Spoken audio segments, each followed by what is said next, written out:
Samantala, formal nang nag-over the bakod sina dating Senador Juan Miguel Zubiri at Manila Vice Mayor Isko Moreno sa puwersa ng Masang Pilipino ni dating Pangulong Joseph Estrada. Saksi si Sandra Aguinaldo. Sina dating Senador Juan Miguel Zubiri at dating Vice Mayor Isko Moreno ang pinakabagong kapartido ni dating Pangulong Joseph Estrada sa Puwersa ng Masang Pilipino o PMP. Kasama ni Moreno sa panunumpa ang 28 konsehal ng Maynila. Ilang mayor ng Bukidnon naman ang bitbit ni Zubiri. Mas malakas ang ating pangkat ngayon sa politika sapagkat may kasapi tayo na ibang partido.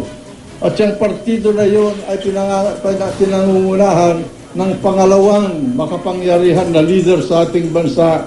Kung walang iba, ang Vice Presidente ng Pilipinas, ang dating Mayor ng Makati, Jed Jomar Binay. Natuloy ang panunumpa ni Zubiri kahit pa totoo dito si PDP Laban President Coco Pimentel. Matatandang inakusahan ni Pimentel si Zubiri ng pandaraya sa eleksyon. Dahilan daw kaya hindi siya kaagad nakaupo sa Senado. Pero ang PMP at PDP Laban naniniwalang mapagbabati rin ang dalawa. Well, siguro kakausapin naman yung dalawa, si Senator Pimentel at si Senator Zubiri. We need to solidify the Mindanao bloc. Si Coco naman is a team player. Ito na yung guidelines, ito yung naging decision. So, ko naman yun. Magbe-blend yun.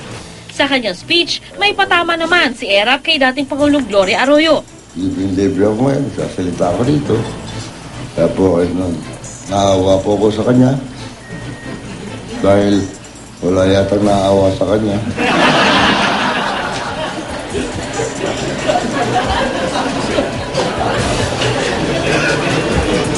Ewan ko kung si Mix naawa sa kanya.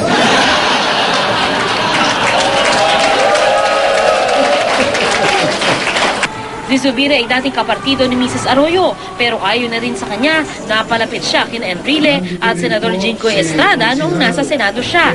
Kaya mensahe niya kay Erap, ako po'y humingi sa iyo ng dispensa at paumanhin. Ngayon, mahal na Pangulo, hindi kita iiwanan sa paghahanap ng solusyon para mawala ang kahirapan. nagsalita rin si Erap sa kanyang posibleng pagtakbo sa lungsod ng Maynila. Buti na lang hindi utak pulis ako. Shoot to kill. Hindi na ako kuha sa gano'n. Kailangan siguro Maynila magkaroon na talaga yung para maayos na complete urban renewal. Kung si Erap para sa mahirap, si Isko galing sa hirap, kaya Erap para sa mahirap, Isko galing sa hirap, lalaban sa nagpapahirap. Sinubukan namin kunan ng pahayag si Lim pero tumanggi itong pagkomento. Matapos ang oath-taking, tumulak na si Erap papunta sa kanyang bagong biling bahay sa Maynila.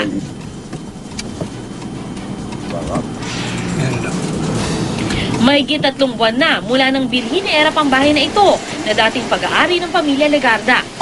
Pero malaki ito. 2 kalye ito. Ang daming puno parang nasa probinsya. Itinayo noong 1950s. Ang bahay na ito ay nagsilbing campaign headquarters ni dating Pangulong Ramon Magsaysay.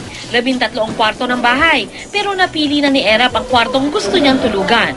May sariling bathroom doon. Meron din dito sa ano. Kaya diretso sa dito may dining. Music room dati.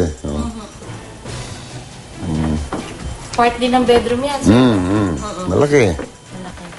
Ito may antisala. Plano raw ni Erap na lumipat dito bago mag-May 12. Ang deadline para makasunod siya sa 1-year residency na itinakda ng batas para sa mga kakandidato sa lokal na eleksyon. Mahigit 5,000 square meters ang property na nagkakalaga ng 80 million pesos. May 3 pang bahay sa loob at swimming pool. Sa paglilibot, natiyempuhan ng mga kapitbahay si Erap. Maya-maya pa, dumating na si Manila Vice Mayor Isko Moreno na napapabalitang running mate ni Erap. Ito ang unang pagkakataon na ipinakita ni Erap kay Moreno ang kanyang bahay.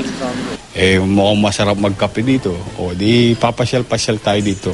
At tiyak na madadalas pagkat... Sandra Aguinaldo ang inyong saksi.